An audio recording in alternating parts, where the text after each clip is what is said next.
Welcome to the Babbles Nonsense podcast, where I'm your host, Jonna Grimes, and we're here to discuss any and all things, but especially the shit that I want to talk about. Because let's face it, I have a lot of shit to say, and after all, you are listening to my verbal diary. Let's get started.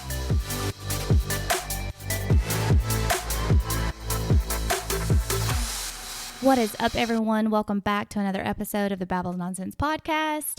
I have the most amazing person sitting across from me at my table. We've had a couple margaritas, and we are ready to talk skincare with Hannah at Glitter and Moss. Yeah, girl. What's up, Hannah? Hey.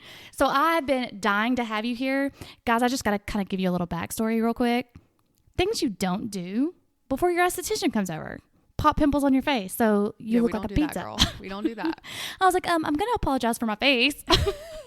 It's like, I'll be needing to come see you soon. Well, I mean, you'll be in, girl. You'll be in there. It'll be great. I mean, you got my skin looking good.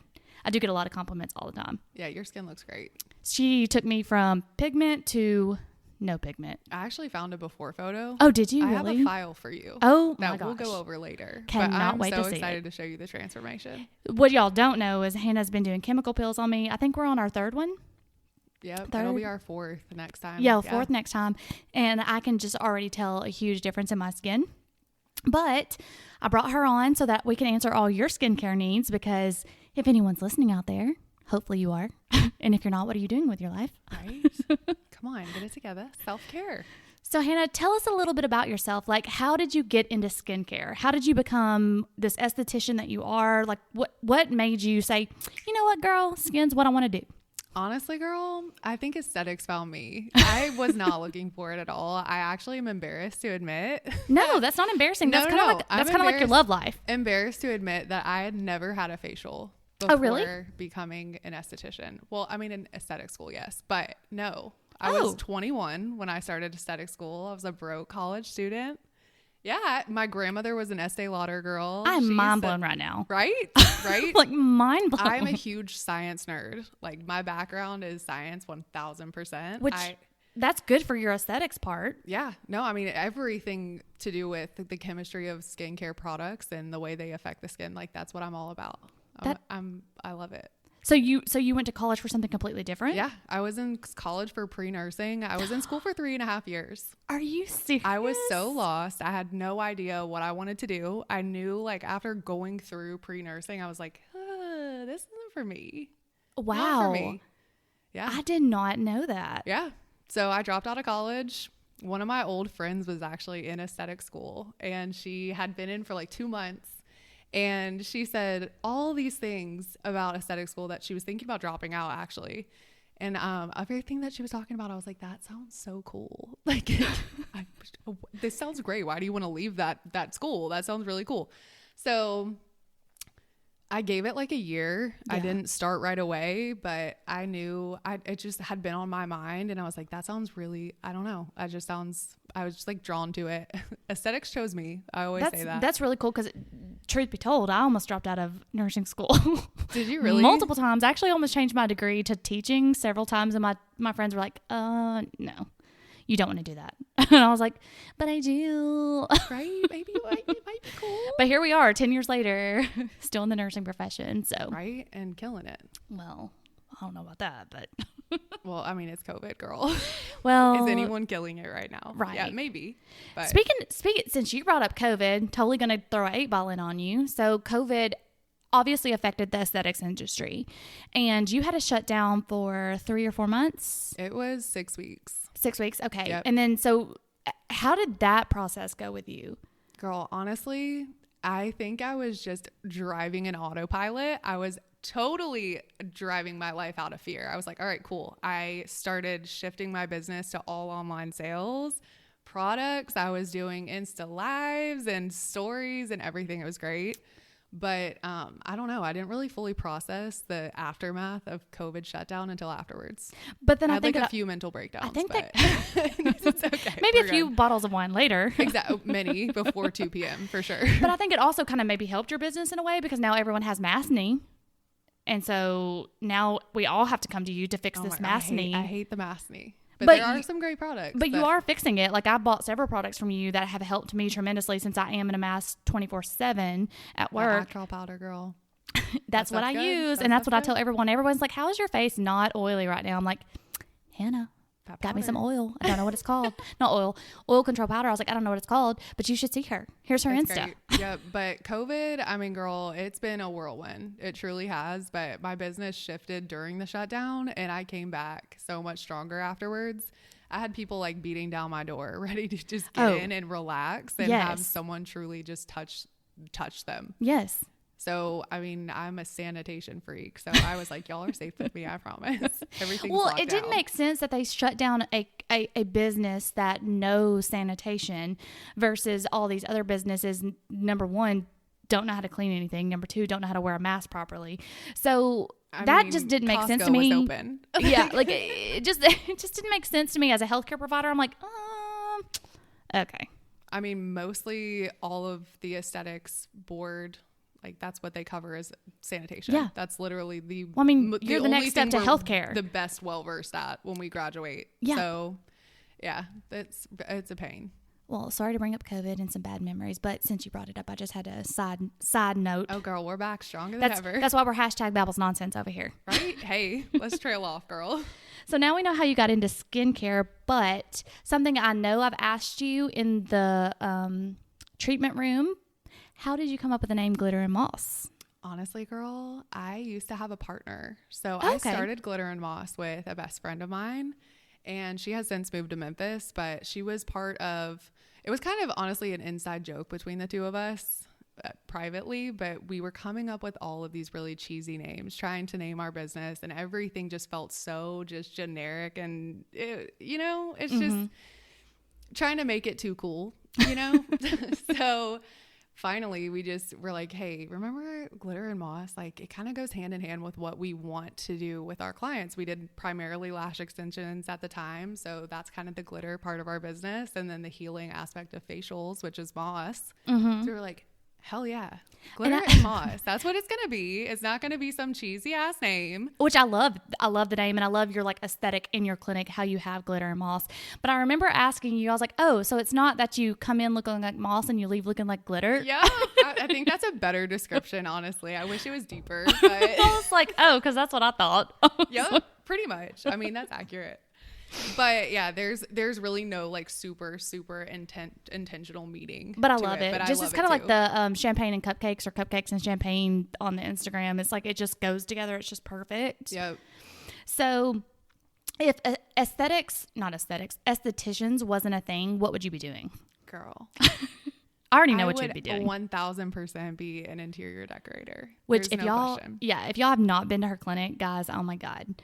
Like I was like, can you like decorate for my house? If I could spend other people's money and not my own and make things beautiful, I'd love that. I would love that. Yeah. And so as a clinic in Huntsville, because there's several estheticians here, what separates Glitter and Moss from the other clinics? And if you don't have a good answer, I've got one for you. Okay. I'll try to, just preach on myself real fast. I'm very education based with my clientele. I try to send you home prepared, and also just I want to explain what's happening in the treatment room. I want you to ask questions. I want to talk. I don't want to just steam and cream you. Yeah. This is a term in aesthetics that we love to use, where you're not just getting cream rubbed on your face when you come to see me. You're actually taking home education and also the tools that you need to create the change within your skin. That's what I was going to say about you, is that I feel like you're not more of a spa. Like, of course you are pampered when you come to your studio, but I feel like it's like shit's getting done. Yeah. Like it's treatment based. I always tell my clients, I'm like, look, I'm sorry if you came in here to relax. You're going to relax, like, of course, a little bit, but you're going to see changes. You're going to feel some stings and some tingles and things are going to go down here. But you'll love me afterwards, I promise. It's true. Like you are more treatment based, would you say, than relaxation spa? Yeah. Absolutely. That's what I would say. So since we're talking about your treatment room, let's just go ahead and talk about that. So everyone is different, obviously. So I can't tell you to say, what do you do? But because everything's a personalized treatment. So let's just talk about me, because obviously it's about me. And we're here. Come on, girl. So I went into you because I had hyperpigmentation issues. I had a lot of freckles, sun damage because I didn't wear sunscreen. As a redhead, I know better. Tanning beds in 2005 to 2010 for me. Yep, me too. Me too. Oh, yeah. Still dealing As a with redhead. that. Yeah. As a redhead. As a redhead. No sunscreen. Yeah, we don't do that anymore. So We're smarter. When someone comes to you, say, such as me, and I'm like, hey, I have this hyperpigmentation issue, like walk me through what you would do, like how you prescribed your things to me and what you wanted to do. Honestly, girl, are you talking about treatments Yes. or products? Yeah. Okay, so I am a very intuitive, like, esthetician, I would say. Like, I treat you as you are when you come in the door. So we handle your skin like we're starting from scratch every time you come into the treatment room. Because as you said earlier, we deal with our period. We're dealing with dietary changes, exercise changes. There's lifestyle changes. We have just like a shit week with our diet, right? So I would say you're treated like a new client almost every time you come into the treatment room. And if we're doing a series of peels, we reevaluate your skin every single time you come in. So it's 100% customized for you. You're not just doing so. This is what I love about you, and I know you, so it's kind of hard for me to ask you questions when I already know the answer, but my listeners don't. But right? That's what you, so like, I know I've had a different peel every time I've came to you because I know we're working on hyperpigmentation, so we're doing chemical peels right now. So every time I've came to you, it's not like, oh yeah, we're just gonna hit up that same pill, girl. And I'm like, and I love that about you because I feel like I'm getting something truly customized that I'm paying for. Well, and we want to see what's truly going to work the best for you. So I don't want to get you in a routine. Now, if you need the same thing every time, we'll do that. But typically I have so many formulations we can use on your skin. I want to see what works the best. Yeah. I want to see what's creating the most change. And if we stick to something too similar every time, I don't know. Sometimes I just feel like you get stagnant with your results. And that was actually something I was going to ask because me being into nutrition, like if you eat the same thing over and over and over, or you stay with the same macros over and over and over, your body kind of adjusts to it. Does your skin kind of do the same? Sometimes I think that there are definitely, and you'll notice this with kind of drugstore brands, a lot of kind of more generic skincare, you'll notice that you really do kind of have a plateau. That the product or the ingredient or formulation can only take you so far. So I think that if you change things up, it's great. But personally, I like to keep it pretty simple and just add and change up with a new serum every now and then. Just kind of trick your skin, you know, just, yeah. Well, I mean, I figured it would work the same because your body's kind of the same. Like when it comes to nutrition, if you just like kind of when you have an increased carb day, you're tricking that body to go, oh, what is this? Let me speed up that metabolism to burn it off because it's a trick to your body. So I would assume the skin will work the same way. You would think I would know about the skin because I'm a nurse and in healthcare, but honestly, they don't teach us anything about the skin. Girl, honestly, your skin changes on a daily basis. Which is the annoying. Weather, with your lifestyle, with the, you know, just all kinds of things are affecting your skin constantly. There is no one size fits all for any person. So you do kind of have to adjust your skincare throughout the year to just kind of maintain balance within your moisture barrier, keep things, you know, keep it right, girl. And I think that's true because like, I feel like if you go to an esthetician who tells you, you know, they're just trying to sell a product or something, or, you know, I feel like people know when people are doing that, run. Yeah. No. Run away. I'm never pushy with products with my clientele, but I really do want my clients on the products that I know will work for them, because a lot of people come in and they say, well, I've been using this product and I like the way it feels, but their skin is in shambles and they need a complete makeover. And I just think, you do need to make sure that you're like, I don't know, just adjusting, making sure things are modified correctly for you. It's funny that you brought that up because I don't know if you've heard Lindsay's podcast yet, because I know me and Lindsay just podcasted last week, and it was funny because she was talking about like hair care and stuff like that, and I said, oh my God, light bulb just went off. I was like, I hate when people tell me how to do my job or question me in a healthcare professional role, but yet I do it to other healthcare professionals such as my estheticians and my hairstylists. I'm like, I will not do it. It was like a light bulb. Like, this podcasting is a therapy session. It really is. And I was like, oh my God, I question you. And I hate it when people do that to me. Won't do it again. I'll just take your advice. You know more about it than I do, clearly. Yeah. And I mean, there are a lot of people that do just like certain products, and that's great. If you love it and it's not harming your skin, I don't really see that there's an issue in that. But if someone comes in and they say, well, look, I've been using this magic oil on my skin and they have just cystic, terrible, painful acne. We need to change it up, girl. Like, you know, like we've got to get things corrected and make sure your skin's in harmony with the products that you're using. So a lot of people do have that stubbornness where they're like, well, I heard someone say that this product was great. What do you mean? Like, what, I shouldn't be using it? No, it's not one size fits all. And it's almost kind of like that saying where like I come in, like not me particular, I'm just using me as an example. Like if someone comes in and is like, it's almost like when someone comes to you and says, well, you know, I really like this product, but I'm not seeing any changes in my skin, but I really like this product. And you're like, well, change it. Yeah. I mean, there is this like knowing that I feel like you want to have about your skin, right? You want to know what your skin likes and what it doesn't like, but we hold on to the familiar. And I think that I see it a lot where people are like, they want to trust you and they really want to take your word for it. But they think like, oh, maybe if I just give it a little bit more time, maybe if I just keep using it, it'll be fine. But yeah, I don't know. I know it's good. I know it's good for people. And sometimes things don't work and you have to adjust that way too. So yeah. So it's kind of a trial and error with some people, but most people it's pretty predictable. So you were talking about drugstore products earlier, which is something I wanted to touch on a little bit because I was like the girl that used the apricot scrub from Target until I met you. But like there is a difference. There truly is a difference in medical grade skincare versus Target, Walmart, whatever. What do you have to say when people come to you and are like, but I want to use this Clearasil or I want to use this? I think that there are certain areas of your skincare regimen that you can save on, but I would say typically with drugstore skincare, when you're watching cable, what kind of commercials are you seeing on every single channel? You're seeing Aveeno, you're seeing CeraVe, you're seeing Clean and Clear. All of these brands are spending so like millions of dollars in marketing every single day. Yeah. So your money is kind of going to pay for the marketing in these products. The formulations haven't changed. They've been the same forever. There's no research and development that's truly like backing the results within those products. And buzzwords are a huge thing, girl. I swear I like meet people a lot that come in for a consult and they say, I heard you said that I should be using vitamin C. What do you think? Like I got this product. It was like $27. I got it at CVS. It said it had vitamin C in it, but I'm not really noticing a change. It's like, well, yeah. So that's when I kind of bring it back down to formulation is so much more important than the buzzwords, so much more important than what you're seeing advertised. Yeah.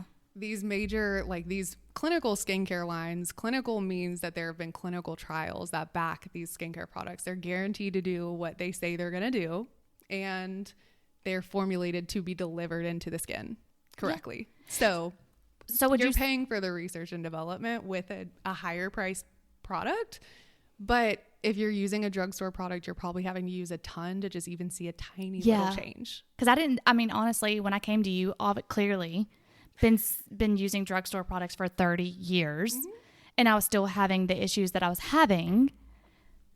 So that's where, the delivery systems in a lot of the cheaper products aren't good. They sit on top of the skin. They feel good. Some of them do, some of them don't. But you really have to focus on the way a product's formulated and what delivery systems it has in the products. I was talking to one of my clients recently about the number one ingredient in a lot of skincare being just water. Yeah. Like the first ingredient on the ingredient list.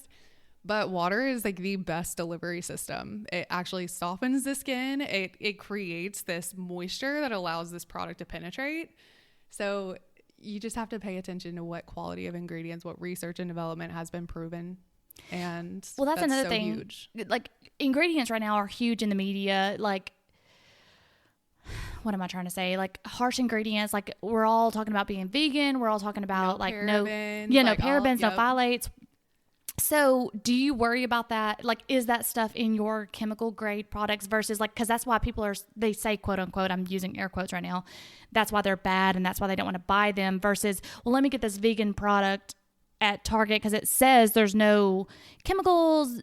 So how do you explain that to your clients? I would say With parabens, there are no parabens in the product lines that I use. They pretty much X-nayed all of the parabens out of and any bad ingredient that would flag somebody to be like, oh, why is that in there?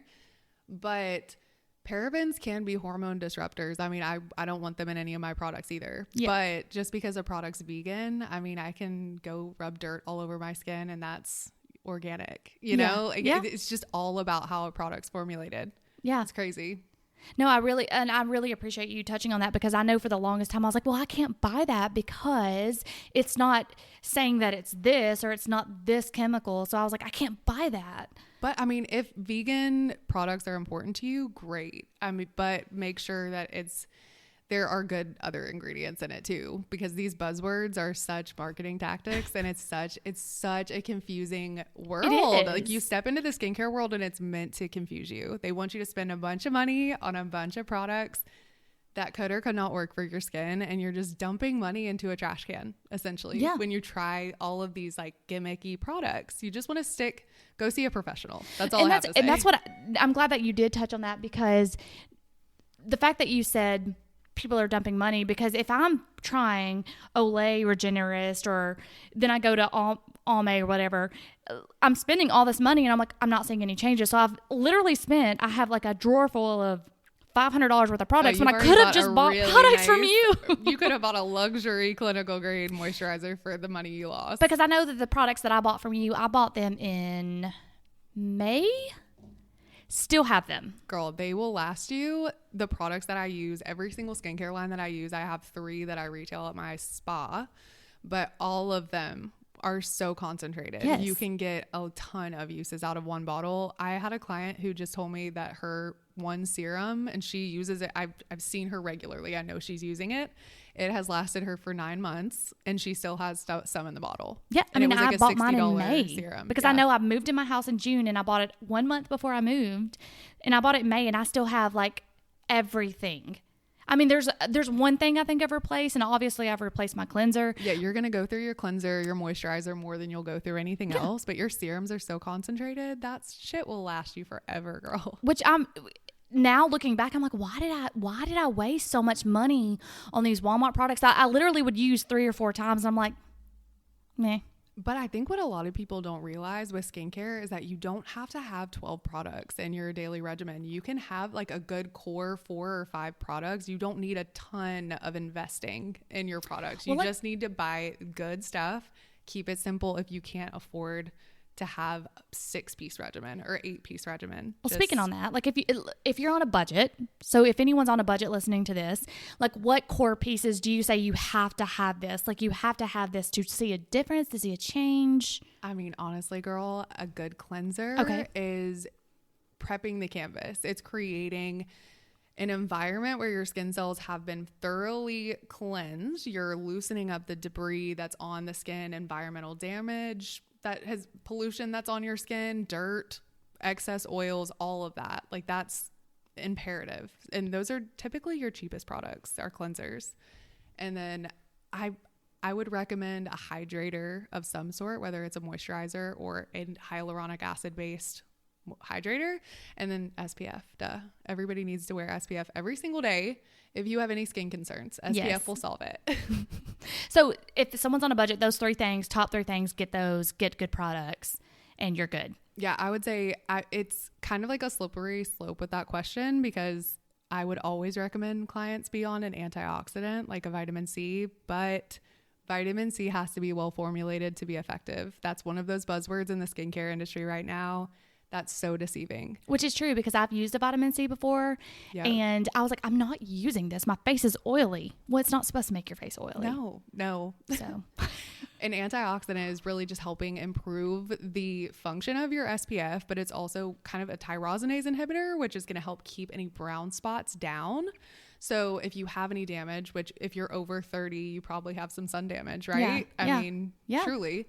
So antioxidants are something you're going to have to invest a little bit more in, but it's worth it because it's what's going to brighten you up. It's what's going to just help prevent damage. Well, that's definitely my next budgetary thing. I've got to get some vitamin C in because I know I haven't done it yet. Yeah, it's not cheap. I know it's going to change my skincare. It's so good. So good. So if someone was on a budgetary thing, like if they wanted to come into your treatment room, would you direct them to your treatment room, or would you say focus more on skincare? Well, like what would you do budget wise for the treatment room?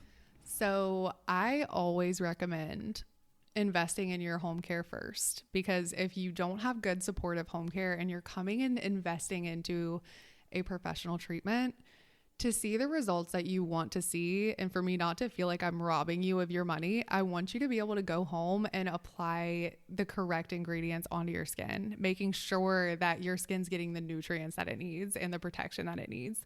So I would say absolutely investing in home care first is top priority. I think the way I do consults now is the consult fee initially pays for like your core 4 products. Well, there you go. Yeah. So you get a consultation, you get all of your questions answered, but you also leave with the products that you need. And it's like the price of a treatment, because that's so much more important. And then the professional treatments are really what's going to boost and like expedite your results. It just makes it happen so much quicker. Yeah. Which we all want. Because exactly. we're all in this timeless world. It's like, I want it now and I want it now and I want it now and I want it now. Yep. Yep. Girl, that's why I love What's her name? chemical Viola? peels. Is that her name on the Willy Wonka show? Where she's like, Oh, yeah. I want it now. That's what it is.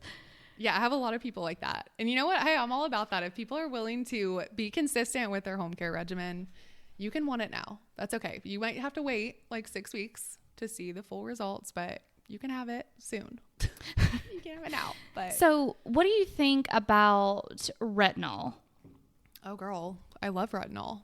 Do you love it? Like, so is it 1000%. okay? Do you use it? Are you supposed to use it every day? Like every other day? Like how? That is absolutely personal. So Okay. every individual skin is going to be different. So Okay. typically the way your skin cells turn over slow down as we age. So when you're younger, if you're anywhere from 20 to 30, you're not going to need a retinol every single day. You probably need it 2 to 3 times a week tops, mostly just 2. And then if you have a lot of damage or a lot of just stagnation, like acne conditions, then you could use it a little bit more just to regulate you. But honestly, I just want to see a face before I 1000% recommend something, because retinol is strong. So what And about my face? Would you recognize? I would say you need it like 3 days a week tops. 3 days a week? Yeah. Well, I'm glad you said that because I use it on the days that you have me on Revitazine. Good. Perfect. It's one of my favorite products. So because I cannot remember every time I ask you, for the love of God, I need to write this down. Give me the order of how you're supposed to clean your face. Like, how do you clean? First of all, how do you clean your face? Because I literally just rub it on and wash it off. And then the orders, like serums versus oils versus lotions. Like, what order do you put shit on? Okay. So and I'm writing it down right now. Break it down, girl. Get your pen out. I'm literally writing it down because I've asked her this question like 6 times. So this is a selfish question from moi. Okay, perfect. Well, number 1 is always going to be in your morning routine. You want to gently cleanse. So if you're cleansing properly at night, you don't need a harsh cleanser in the morning. You want to be gentle. You want to just wash off the sweat, any just stuff that's been rubbed into your face from your pillowcase, get that shit off your face. So in the morning, you're going to want to use an antioxidant. So I always recommend a vitamin C. Like I said, be choosy about the vitamin C you invest in. Then I would do a hydrator, some type of hyaluronic acid based hydrator, or a true moisturizer if you're dry or more normal.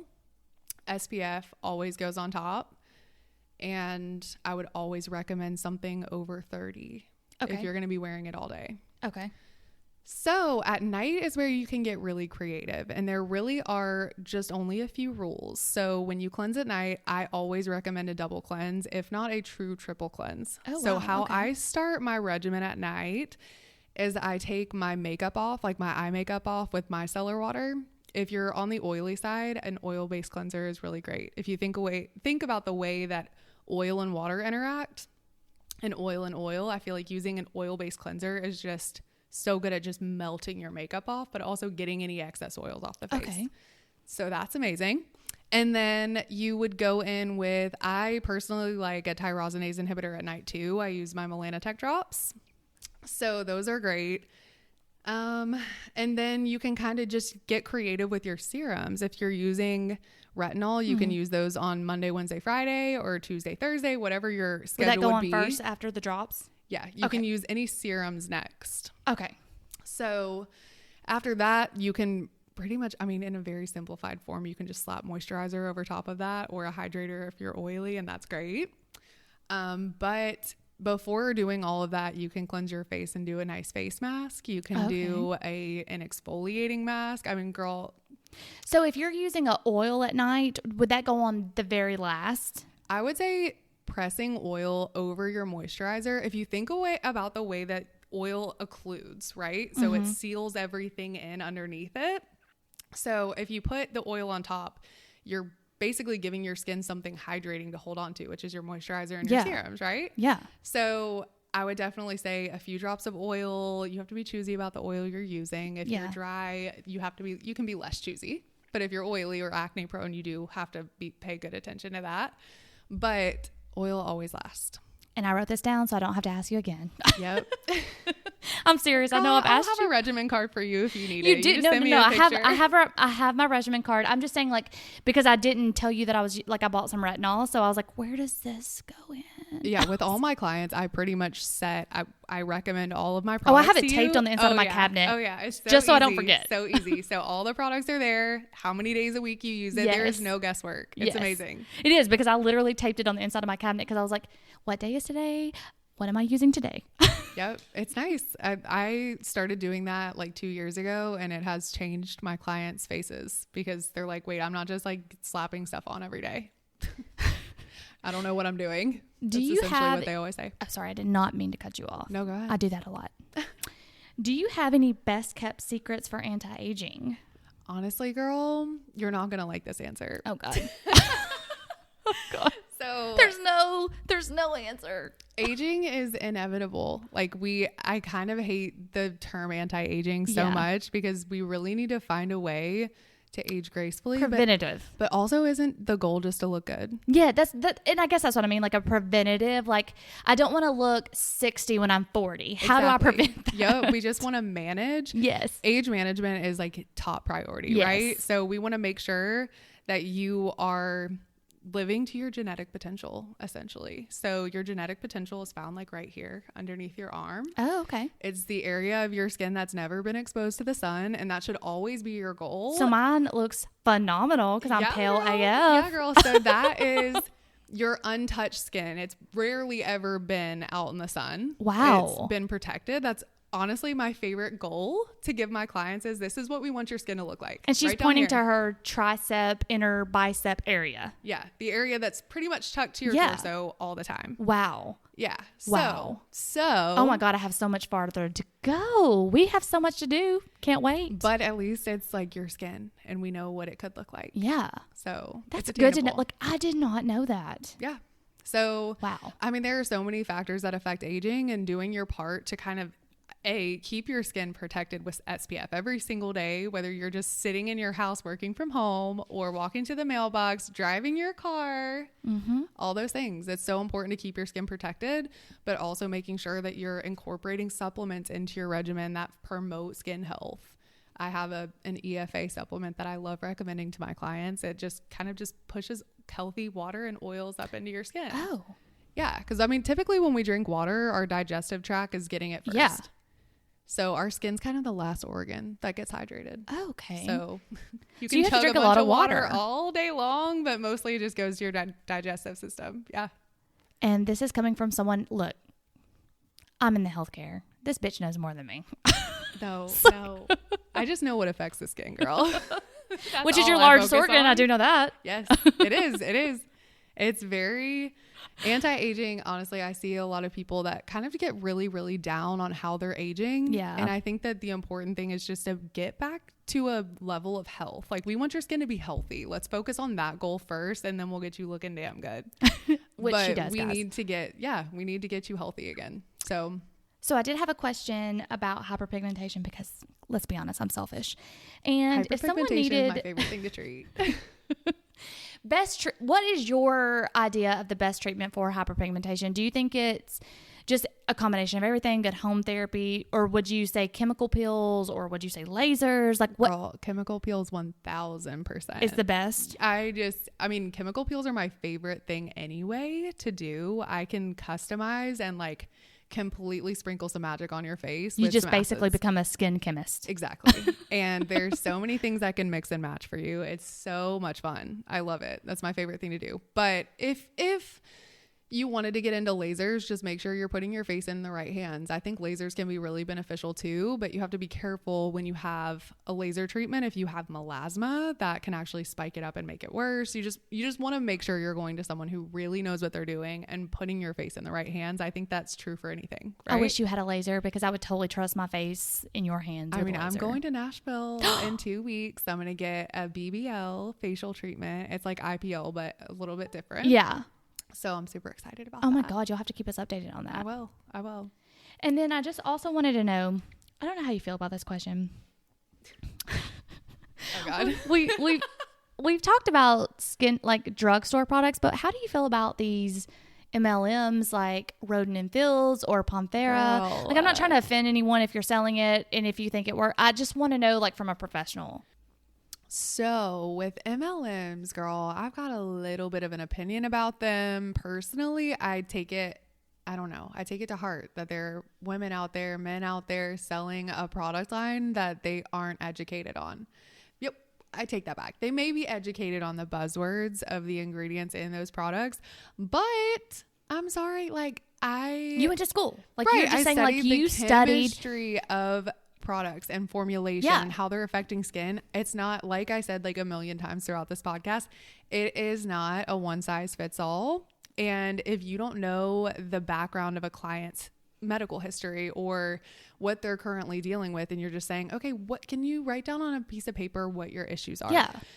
Girl, I cannot tell you how many times a client comes into my door and says, I have huge pores, I have terrible hyperpigmentation, I have rough texture. You're talking about me. I am talking about you. Let's be real. Are. I mean, you are. I do. This is all me. I look at your skin up close at a consult and I'm like, oh my gosh, I hate this because your skin is great. You have a few things I could correct, but nothing I would just flip the table on and turn over. I mean, I sell skincare because it supports the treatments that I do. I don't sell skincare it is supplemental income, but I do it to just provide benefit to my client, right?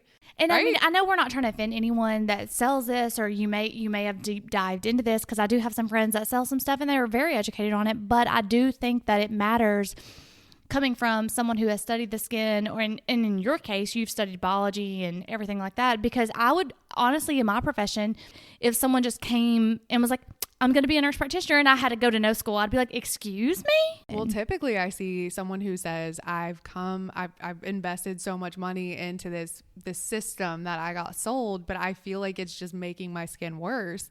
How horrible is that to spend $250 on a system that's supposed to help your issues when really no one's ever seen your skin to know? When I could just spend $250 with you. When you could have either gotten a treatment and products or just started with a true professional. Yeah. And gotten a customized regimen set up. And I think, and I do agree, I guess, kind of understand where people are coming from with this, because if you don't have the money to go to an esthetician and you don't know this stuff, that's why I wanted to have you on the podcast. Girls, there's so much misinformation too. There is. Like, people are so like, confusing. I can't afford an esthetician. I can't afford that. But honestly, you can. Yeah. And when you have good products, you don't really need to come in for professional treatments unless you have a detrimental skin condition. Products, like, I can get you on a product regimen that will straighten you out and probably in not so long of a time and I'm period. just coming into your clinic because I want to speak, because I'm impatient. I can't wait for these products to work. I need you to take it off now. Yes. And I mean, girl, there is value in professional treatments. I wouldn't be doing what I'm doing without it, but I am also like a product hoe. I swear. I try everything. Like, even whether I use the product line or not, I probably know a little bit of something about most clinical lines out there. So when someone comes in and they're like, well, I bought this from my old like place that I used to go, whatever, continue to use it. It's good products. Use it, or and that's what I love about you, because you're honest. Like, if someone has gotten something from somewhere else and their skin is great, you're like, yeah, continue. Like, it's great. If there's not a problem, you don't have to fix everything. Yeah. So speaking of products, I know you carry currently Glow and DMK. Yep, I sell Glow Skin Beauty. I've been a partner with them for 5 years. Okay. And I love Glow. Like, I love Glow Skin Beauty so much. I started out with their peels. Their chemical peels are bomb. Like, I can be a little mad scientist and make it all happen for you, girl. But I just partnered with Is Clinical too. They're a great line, but I've only been working with them for like 4 months, so I can't really speak on that as much as I will be able to soon. But DMK is also my heart and soul, girl. Which you're the first person in Huntsville to have it. I'm one of 2 clinics in Alabama. Yeah. It is huge in Europe and Australia and California and New York. And so this enzyme therapy, so when people get on the gram after this and they look at this enzyme therapy, that's DMK, right? Yes. So let's just talk about this enzyme therapy real quick, because guys, I've had the treatment. So funny story, had the enzyme treatment with you, went to work the next day, and someone asked me what work I had done. Girl, what'd you get done? You look good. I said, literally had a facial. Yeah. And they thought I had filler. I mean, okay, listen. So enzyme therapy is such a restorative and reparative treatment. There's nothing else, like literally nothing else like it. Basically, I like to explain it this way. So pretend you're looking down into the skin, right? You picture it as this factory. And as we age, the factory and the workers in the factory, which are our cells, slow down. The production slows. We're noticing dysfunction within the skin. There's buildup between the desmosomes that hold the skin or the skin cells together.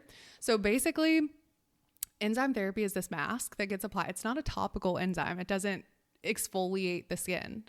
We do pre-treatments before to do that, and then post-treatments to give your skin nutrition. But I love it. I wish I could see her right now. She's so excited. I don't know. This is just honestly so science-backed, and it's truly like nothing else. And you can see it working. Yes. Like when you showed like the is it the veins? They're called, like, it's called a plasmatic effect. It's like a vascular, visible capillary networking. You can that happens. see it working. So with the mask, it just basically gets applied to the surface of the skin, and it tightens up. So you're sitting for 45 minutes. It tightens up. It contracts the skin. It dilates the capillaries. So basically, it carries oxygen-rich blood from the lungs through the capillaries to the cells, to the mitochondria of the cells. That is the energy pack of the cell that keeps it functioning at its best.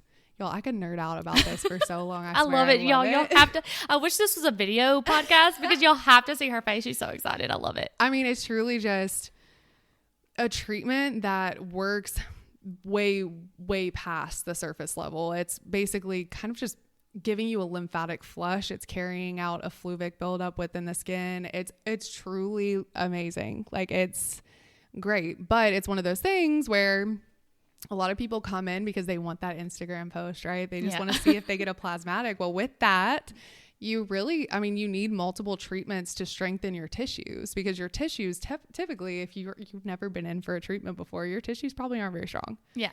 Unless you work out. Leslie was in the other day. Yeah. I swear she worked out the morning before, and her plasmatic, it was her first time. And I was like, what is happening? This is freaking amazing. Yeah, she's strong AF. Yeah. So, shout out. But a lot Leslie. of people get it done once. And I mean, you don't get the benefits that way. It doesn't work that way. So it's a really great treatment. Y'all, when we get done and I give you her gram info, you have to go check out these enzyme pictures. They're insane. Like, it is truly insane. I have like a highlight bubble of all the ones that I've done. I've been seeing clients for this for 2 years now. Yeah. And the amount of change that I've seen in conditions like rosacea, where people think they're just stuck with that for life. You're not stuck with that. Like, you can manage it. It will never go away, but you're in a position where you can manage. Your skin gets healthier. Your moisture barrier gets stronger. It's so cool to see these people start with me. And then 2 years later, it's like, whose skin is this? This is freaking amazing. So it's really cool. Really cool. So last question I have for you. Okay. What are your future goals? Like, do you, in my opinion, like, do you plan on franchising? Do you plan on having your own skincare line one day? Girl, honestly, I can't say that I will do anything with a skincare line. I honestly trust all the lines that I use now, and I know there will be good ones that come out too. So I don't know if that's going to be on the books for me. But I would definitely not put out education out of the cards. Okay. I honestly feel like I would like to get to a point where I have 10 years under my belt, to feel comfortable to have like students under me or be a mentor or something like that. But which would be amazing because then you would put out bomb ass estheticians out girl, here. I want the industry to be strong. Like I want people to stop doing steam and cream facials. I want us to like really get down to the root of the matter and talk about true healing and replenishing the skin and not just exfoliating constantly. I just want to I don't know. I just want to educate. I love educating my clients. So I said last question, but then I just thought of this other question in my head. So if people aren't local to Huntsville and they can't come to you and they're just elsewhere, what would you tell them to look for in an esthetician so that they know that they're getting the value that they deserve? Honestly, I think social media has been such a resource for people looking for any type of professional, right? Like we can really, I don't know, you just start following people and get connected. So I think if someone invests a lot in their educating you as a client, just knowing that you're being invested in as a client, like you're coming in, you're getting a service, but you're also leaving with so much. Mm-hmm. I don't know. I would focus on finding a professional that really has like mind as you. And I just feel like you should really pay attention to what people are putting out on their social media platforms. Kind of like word of mouth and intuition. Yeah. Like And you know if someone's being ingenuine. Is that a word? Ingenuine? I don't know. I think is it disingenuine? Probably disingenuine so. because No. hashtag grammatically challenged. For sure. Same. But yeah, I would say honestly, but it's hard because I know so many good estheticians that don't really post on social media a lot, but that's how I try to reach out to my clients and get the clientele that I know I can help is target audience. Yeah. Is to put out the information. I know if someone resonates with me, they'll find me. Right. So speaking of social media, tell these people where they can find you, girl. My Instagram handle is @glitterandmoss. And my website actually, is thelocalaesthetic.com. So yeah, you can find us there. And girls, guys, whoever's listening, she will answer any DMs. Trust me. I mean, it may take her a little bit. She's busy. She'd be booked out for 2 to 3 months, but she will answer your questions. Just email. I just hired an assistant. There you go. Girl, so excited. I have finally someone to answer my emails and DMs, but still try to email me if you can at glitterandmosshsv@gmail.com. Yes, email her. She will answer your questions, get you hooked up with a great skincare, send you, like, even if you're out of town, I think that she probably could do a skincare consult, FaceTime. Yes, virtual consults are something I'm going to incorporate into my business this summer because I just feel like there are a lot of people out there who follow me on Instagram and are like, I'm from a small town. I don't know where to go. Yeah. Like, help me. And will you eventually start doing like mail order? Because I know you do pickup local. Yeah. So I just hired an assistant and I'll probably start shipping out orders to even just local clients. It just makes it so much easier. Yeah. It really does. But I mean, come to Providence. It's cute over there. It is cute. So y'all go look her up. She's at the Local Aesthetics in Providence, and it's Glitter and Moss. There's other couple aesthetics people in there as well. I'm sure. Hopefully, Kayla, the brow bar, will be on this podcast if you're Kayla listening. Be on the podcast. Come on. This is just literally just to try to make her be a part of this podcast. But Hannah, thank you so much for educating these people and me. This was selfish reasons. Thank you. I'm sorry if I rambled, but I love skin. I love skincare and I love Jonna. So thank you so much for having me. All right, guys. Until next time. See you later. Bye.